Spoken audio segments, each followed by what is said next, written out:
بات یہ ہے کہ ان کے آپس میں اختلافات ہیں، آدھے ہمارے ساتھ ہیں، آدھے سے زیادہ کچھ ہم اس میں ٹرسٹ میں شامل نہیں ہونا چاہتے. پتہ نہیں کس وقت یہ پلٹا کھا لے اور ہم اس گھر پر کروڑوں روپیہ بھی لگا دیں، اپنا سارا وہاں پہ ادارے بھی قائم کر لیں، سب کچھ کر لیں اور یہ کہیں کہ جی آپ نکل جائیں. اور جماعت اسلامی کا یہ خدشہ 100% صحیح ثابت ہوا کہ آج سے 6 مہینے پہلے حسین فاروق اور احمد فاروق امریکہ سے آئے اور انہوں نے ہم بہن بھائیوں کو یہ غچہ دیا کہ جی اگر یہ جماعت اسلامی سے یہ گھر واپس لے لو تو ہم ٹرسٹ بناتے ہیں، ہم ٹرسٹ قائم کرتے ہیں.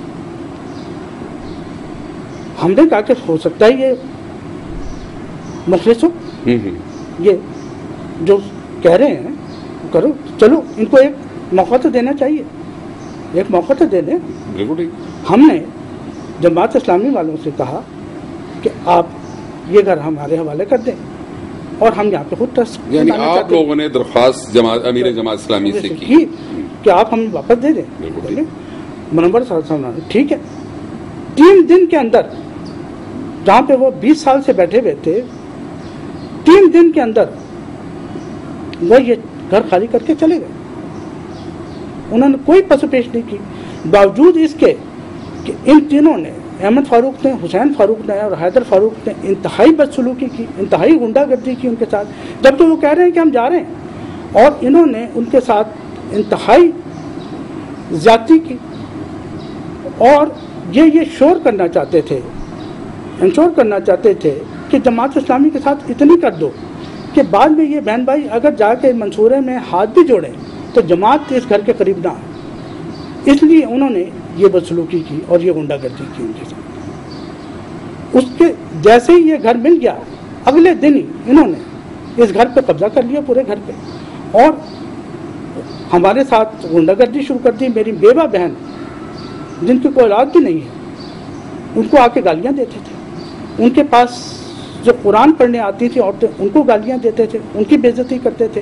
جو لوگ فاتحہ پڑھنے آتے تھے ان کی بے عزتی کی گئی، ان کو دھکے دے کر اس گھر سے نکالا گیا اور انہوں نے پورے گھر پہ قبضہ کر لیا اور انہوں نے کہا کہ کسی کا کوئی حق نہیں، کوئی ٹرسٹ نہیں، یہ ہمارا ہے. اس کے بعد جب یہ صورتحال دیکھی تو ہماری تو رات کی نیند حرام ہو گئی کہ اب ہمارے گھر، ہمارے ماں باپ کی قبر پہ کوئی فاتحہ بھی نہیں پڑھنے آتا. یہ یہاں پر ایک دن میں شام کو آیا ہوں تو مجھے پتا 3 صاحب سبات سے آئے ہوئے تھے اور وہ فاتحہ پڑھنا کے اندر آنا چاہتے تھے اور انہوں نے گیٹ پہ دربان بٹھایا ہوا تھا. اس نے اندر آنے سے ان کو منع کر دیا کہ تم اندر نہیں آ سکتے.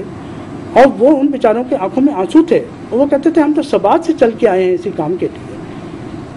اور وہ بیچارے اس حالت میں واپس چلے گئے. میں نے اس سے پوچھا دربان سے کہ تم نے کیوں منع کیا؟ انہوں نے کہا جی بیگم صاحبہ جو ہیں جناب والا کی مہارانی وہ اس وقت تہلائی کر رہی تھی باہر، انہوں نے منع کر دیا کہ خبردار کوئی اندر نہ آنے پائے. دیکھیں ہمارا اس سے بڑی لوگ تو جا کے مسجدوں میں کہتے ہیں کہ وہ آؤ اور آ کے فاتحہ خوانی کرو، وہ پیسے دے کے لاتے ہیں اور یہاں پہ لوگ خود چل کے آتے ہیں فاتحہ کرنے اور ان کو دھکے دے دیے جائیں، ان کو کوئی فاتحہ بھی ہمارے ماں باپ پہ اس کی قبر پہ نہ پڑھ سکے. یہ تمام صورتحال تھی. ہم دوبارہ منور حسن صاحب کے پاس گئے اور ان سے درخواست. کون کون سے بھائی آپ کے گئے؟ ہم سب بھائی.